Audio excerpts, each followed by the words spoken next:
Well, Sandman's out on Netflix. Is it good? Is it bad? Have you seen it yet? Well, the main thing for me is that this is a lesson in why you shouldn't literally translate comics into TV or film. And I mean that literally. And I mean literally. So panels and story content. This is lesson 101 in why we shouldn't do it. If you're intrigued, see you in a minute.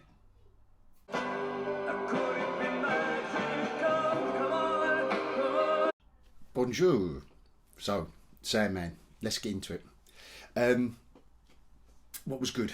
So, Tom Sturridge in the title role. Oh, by the way, just quickly, tiny minor spoilers. I want to really talk about episode 1 as it stands there in a block, rather than go over the story again, the plot. I assume that anyone who's watching this is kind of into the comic stuff and that as well. But if not, then there won't be any spoilers by the end of it. I'm not really here to put anyone off, because it isn't bad. But I'm going to get into why, for me, it fell flat. But it might work for normies that haven't read the comic, and if you're a Gaiman fan and you might not have read the comics back in the day, and you like his fairy tale approach, his shtick. I don't know how to describe it, but he's very fairy tale. Like, his stories tend to have that, what I call whimsy. I don't know why, but they have a whimsy to it. And like I said in a previous video, I am not slating Neil Gaiman. How can I? If I can say I don't like his writing, you know, not everyone likes Stephen King, even though he sold a gazillion books. Not everyone liked the Lord of the Rings trilogy books. You know, you haven't got to like J.R. Tolkien. You haven't got to like J.K. Rowling just because they've sold gazillions. Yeah. So again, not slating Gaiman, but what they've done is they've taken issue 1 of the series more or less as the script. Now, in and of itself, as a comic geek, there's a part of me that's going, yeah, I like that idea. I like that, because they are adhering to the source material. One of my biggest beefs is when they don't, when they just veer off, when they get the franchise, whatever it is, and they just go wee over there, and it's got nothing at all to do with, you know, old Dismal Minus at the moment are classic examples of that. So I should be happy, but what they've done is a bit like what Jack Snyder did with Watchmen, which is translate it almost page by page by page. Now, in my humble opinion, it doesn't work.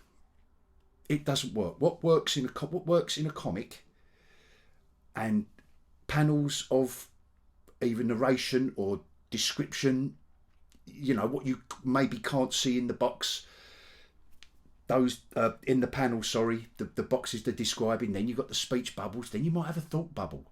Now, but this is all part of why I love the comic stuff, because it is a mixture of novels or books, short stories, whatever you want to call it, written prose, with cinema. That's what I like, that mix. Now, when you try and put that back into moving pictures, TV, cinema, it doesn't work. It doesn't work, because what's happening is episode 1 is coming across as a kind of old-fashioned. Now, this might be what they were going for, in which case 10 out of 10. And if you like this, again, go and watch it. But it comes across as some kind of weird mix between Downton Abbey and Harry Potter.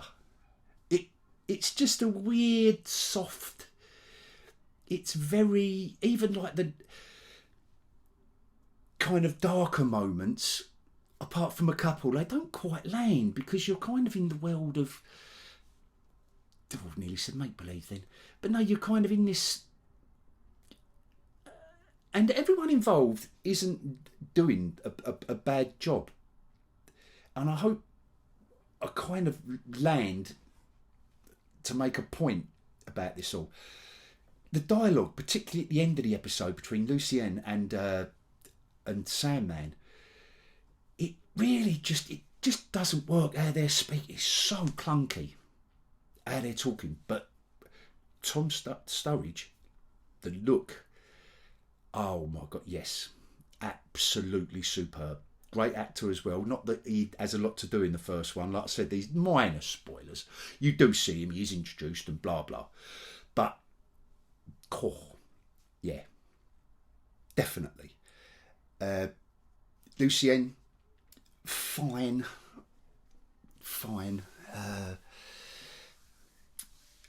But, like I say, some things should just stay on the page. So what I don't know why, and I know that Gaiman was heavily involved. Now I don't know whether this is just an ego trip for him or a tick for his bucket list to literally translate. Whether or not he thinks these comics were scripts, they're clearly not, because this. What he doesn't do either is set up. And I know it can't all be done in one episode, but what this doesn't do is the benefit that the comic had was thousands of issues potentially, or he may have planned it for the 72, 76, however many it run for. He might have done beginning, middle, end. Lovely, because Gaiman is not silly and he's not a bad writer by any means. But we're talking TV now. We're talking TV, and I think my pure personal thing is episode 1, give us bang, bang, caught in, out, like, get to the end of it. Do I want to watch episode 2? Or could it be more of this kind of rolling down a collection of weird and wonderful different fairy tale characters that aren't going to mean anything, that has no relevance or resonance for an audience? And that's what it is. It's this quirkiness worked in the comic. I wasn't the biggest fan of the comic, to be fair, but this is more about why we shouldn't be translating it literally from the page. I think what Gaiman could have done, and he was the showrunner, or heavily, not showrunner, but heavily involved, and he's waited years, so respect. Like, they wanted to do a film, he said no, I'd rather not see one, or I can't make a shit one, I'd rather not have any. Cool, well done Gaiman.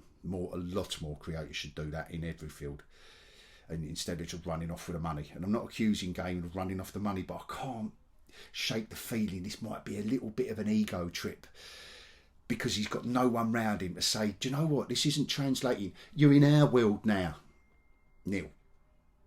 TV. You've done well in the book and comics world, but this is our world now, and we're loving Sandman, and I've been given the job to either write the script, direct the episodes, whatever it is, produce it. But Neil, what you need to help us do is distill it all down into the first, however many episodes they're going to do, 6, 8, 10.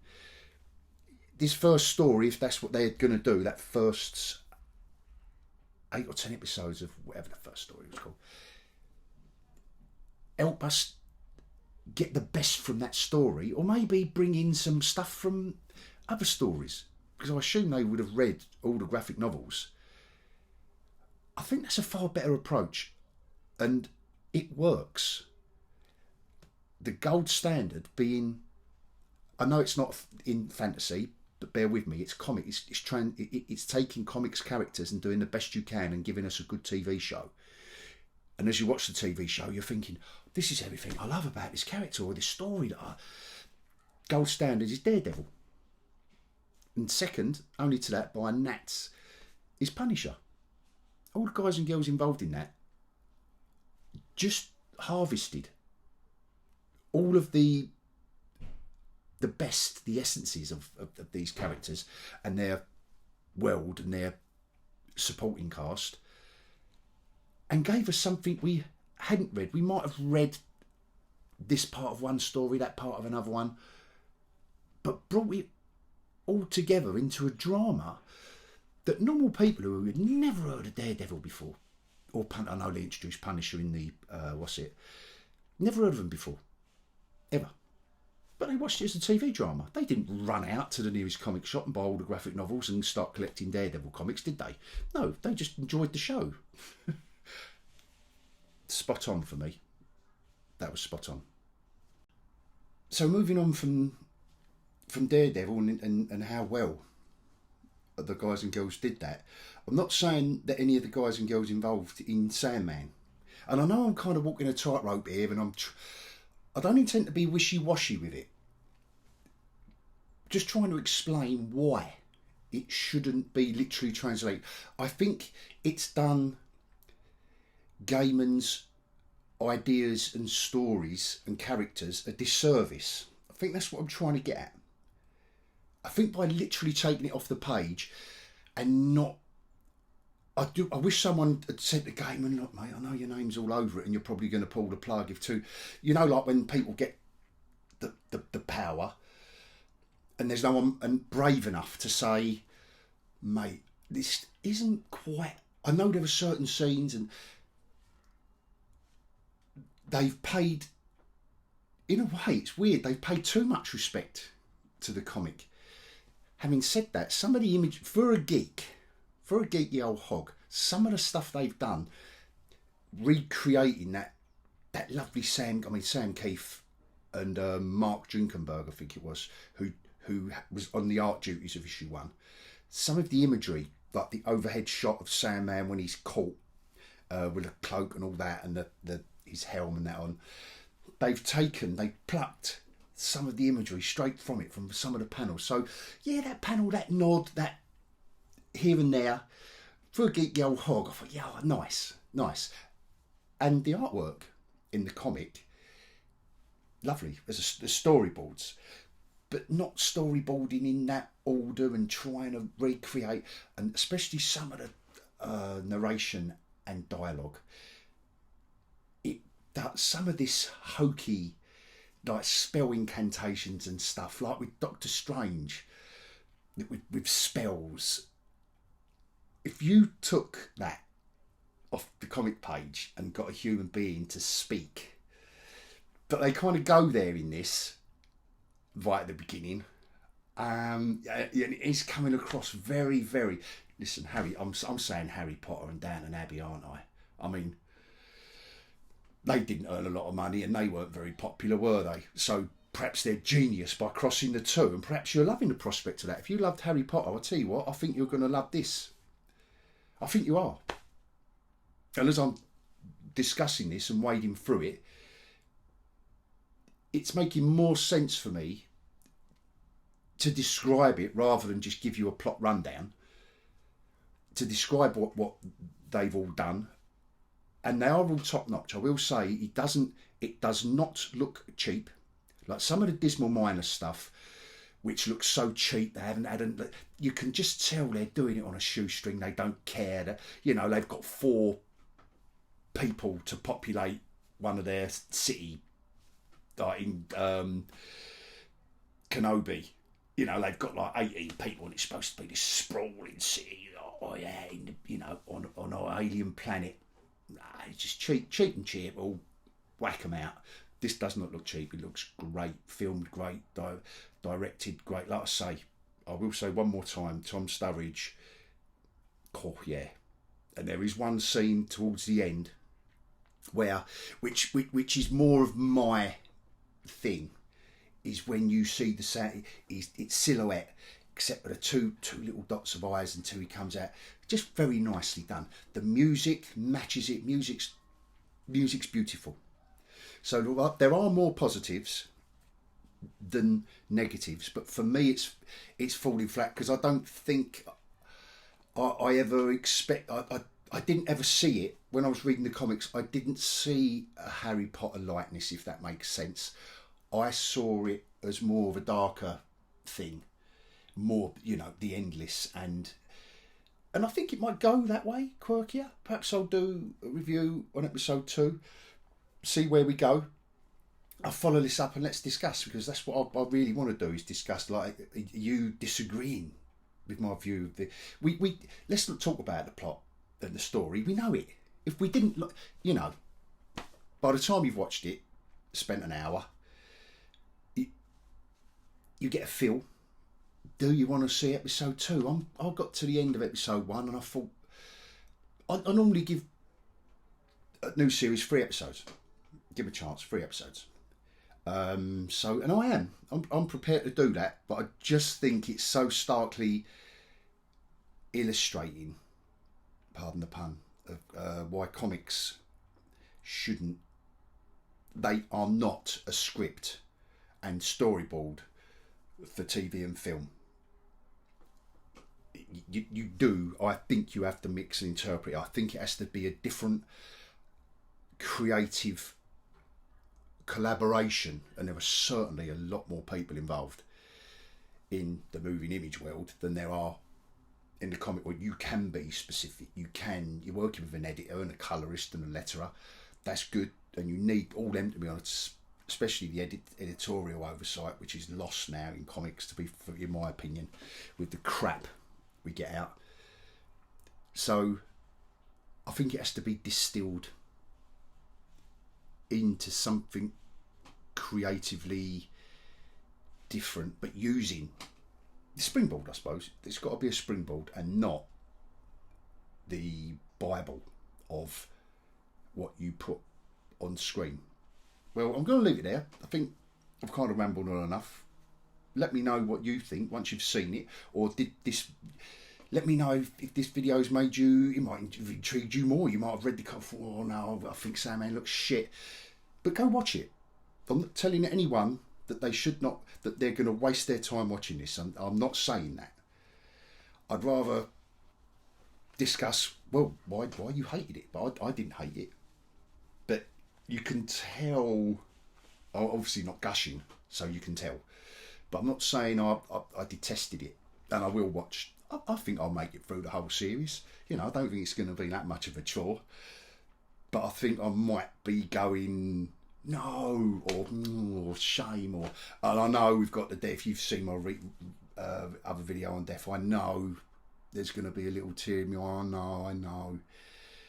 On that note, just before I go, one thing that did irritate me was the need to have a diverse early 20th century diverse England in the middle and upper classes.